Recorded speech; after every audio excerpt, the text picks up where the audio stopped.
Hello friends, welcome to movie review of Saripodhaa శనివారం.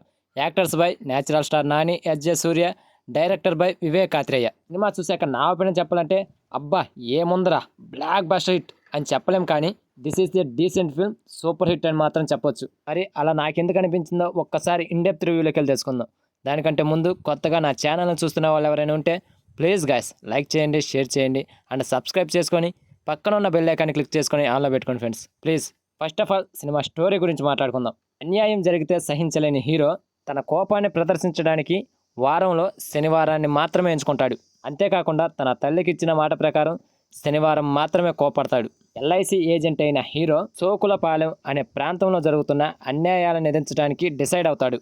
కానీ ఆ సోకులపాలెన్ని పట్టి పీడిస్తుంది మాత్రం ఒక క్రూరమైన పోలీస్ ఆఫీసర్ అయిన ఎస్జే సూర్య.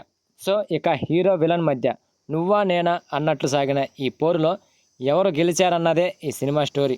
ఇప్పుడు స్టోరీ విన్నారు కదా. సినిమా గురించి మాట్లాడుకునే ముందు ఫస్ట్ ఆఫ్ ఆల్ మీకు మాట చెప్పాలి. సరిపోదా శనివారం ఈ టైటిల్ను చూసి ఇదేదో కొత్త స్టోరీ అనుకొని థియేటర్కి మాత్రం వెళ్ళకండి. టైటిల్ కొత్తగా అనిపించినా స్టోరీ మాత్రం పాతదే. రొటీన్ కమర్షియల్ ఫార్మాట్లో కొత్త ఫార్మాట్లో రూపొందిన ఒక కమర్షియల్ మూవీ మాత్రమే ఇది గుర్తుపెట్టుకొని థియేటర్కి వెళ్తే బెటర్. ఏ అంచనాలు లేకుండా థియేటర్కి వెళ్తే సినిమాని మాత్రం ఎంజాయ్ చేయవచ్చు. వారంలో ఒకరోజే కొట్టే హీరో, వారమంతా హైపర్ యాక్టివ్గా ఉంటూ ఘోరమైన పనులు చేసే విలన్, అలాంటి వీరి మధ్య పోటీ ఎలా సాగింది అన్న పాయింట్తో డైరెక్టర్ వివేక్ ఆత్రేయ ఈ కథను చెప్పిన తీరు చాలా బాగుంటుంది. అయితే ఇక్కడ మైనస్ పాయింట్ ఏంటంటే సినిమా మరీ స్లోగా సాగుతుంది. డైరెక్టర్ వివేక్ ఆత్రేయ స్క్రీన్ ప్లేని మాత్రం ఇంకాస్త ఇంట్రెస్టింగ్గా రాసుకున్నట్లయితే సినిమా ఇంకో లెవెల్లో ఉండేది. బట్ ఓవరాల్గా అయితే మాత్రం ఓకే అనిపిస్తుంది. ఇక సినిమా ఫస్ట్ హాఫ్ విషయానికి వస్తే స్టోరీ పడుతూ లేస్తూ వస్తుంది. హీరో హీరోయిన్ల మధ్య లవ్ ట్రాక్ పెద్దగా ఇంపాక్ట్ అయితే చూపించలేదు. అక్కడక్కడ కామెడీ అయితే వర్కౌట్ అయింది. ఇక తర్వాత వచ్చిన ఇంటర్వెల్ సీను అండ్ ట్విస్ట్ అయితే ఆకట్టుకుంటాయి. సెకండ్ హాఫ్ పై ఇంట్రెస్ట్ పెరుగుతుంది. సో ఇక ఇంటర్వెల్ అయిపోయాక సెకండ్ హాఫ్ పై ఇంట్రెస్ట్ పెట్టుకొని సీట్లో కూర్చుంటాం. ఇక సెకండ్ హాఫ్ ఒక అరగంట సేపు ఫుల్ ఎంటర్టైన్మెంట్ చేస్తూ ఆకట్టుకుంటుంది. సెకండ్ హాఫ్లో వచ్చే ట్విస్ట్లు అండ్ హీరో ఎలివేషన్ సీన్లు అయితే ఆకట్టుకున్నాయి. కానీ సెకండ్ హాఫ్లో కూడా మైనస్ పాయింట్ అదే, స్క్రీన్ ప్లే మరీ స్లోగా సాగడం. సో సెకండ్ హాఫ్ ఒక అరగంట సేపు ఫుల్ ఎంటర్టైన్ చేసి తర్వాత వచ్చిన ఎమోషన్ సీన్స్తో ఆకట్టుకుంటుంది సినిమా. ఎమోషన్ సీన్స్తో మన నాని గారు ఏ రేంజ్లో ఆకట్టుకుంటారో మనకు తెలుసు.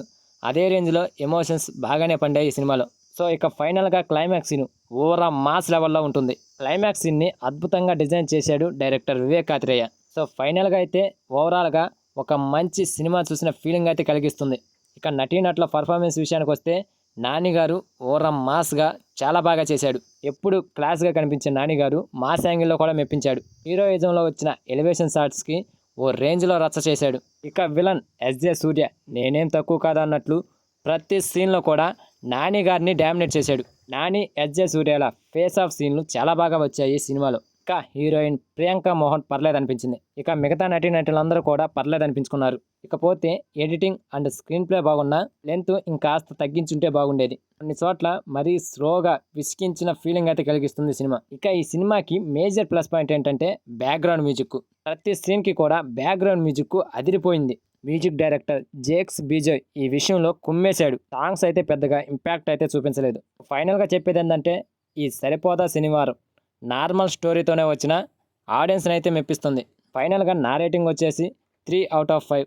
This is the review. ఈ రివ్యూ కనుక నచ్చితే ప్లీజ్ గైస్ లైక్ చేయండి, షేర్ చేయండి అండ్ సబ్స్క్రైబ్ చేసుకొని పక్కన ఉన్న బెల్ ఐకాన్ని క్లిక్ చేసుకొని ఆన్లో పెట్టుకోండి ఫ్రెండ్స్ ప్లీజ్.